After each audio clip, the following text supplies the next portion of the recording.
ಎಲ್ರಿಗೂ ನಮಸ್ಕಾರ. ನಾನು ನಿಮ್ಮ ಪ್ರೀತಿಯ ನವೀನ್ ಮಾತಾಡ್ತೀನಿ.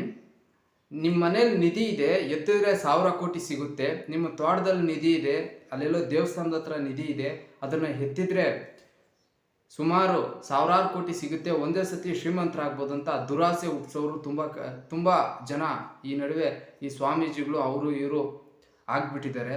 ದಯವಿಟ್ಟು ಯಾರೇ ಮಾತು ಕೇಳ್ಕೊಂಡು ಈ ಥರ ಅಡ್ಡದಾರಿಯಲ್ಲಿ ಹೋಗಿ ಅವನು ಇಷ್ಟು ಲಕ್ಷ ಆಗ್ತದೆ ಅದು ಎತ್ತಕ್ಕಂತ ಅವನಿಗೆ ಇರೋ ದುಡ್ಡೆಲ್ಲ ಕೊಟ್ಟು ಲಾಸ್ಟ್ಗೆ ಜೀವನಗಳನ್ನ ಹಾಳು ಮಾಡಿಕೊಂಡು ಮನೆ ಮಠ ಮಾರಿಕೊಂಡು ಊರು ಬಿಡುವಂಥ ಪರಿಸ್ಥಿತಿ, ಆತ್ಮಹತ್ಯೆಗಳು ಮಾಡ್ಕೊಳ್ಳೋಂಥ ಪರಿಸ್ಥಿತಿ ತುಂಬ ಕಡೆ ಆಗ್ತಾ ಇದೆ.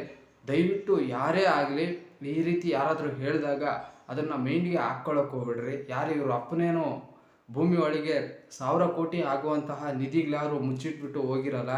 ಇದೆಲ್ಲ ಒಂದು ಜನರನ್ನ ಯಾಮರಿಸುವಂತಹ ಡ್ರಾಮಾ, ದುಡ್ಡು ಮಾಡುವಂತಹ ಡ್ರಾಮಾ ಆಗಿರ್ತದೆ. ದಯವಿಟ್ಟು ಯಾರು ಈ ಥರ ಸಲಹೆಗಳಿಗೆ ತಲೆಯನ್ನೇ ಹಾಕ್ಕೊಳ್ಳೋಕ್ಕೆ ಹೋಗ್ಬೇಡ್ರಿ.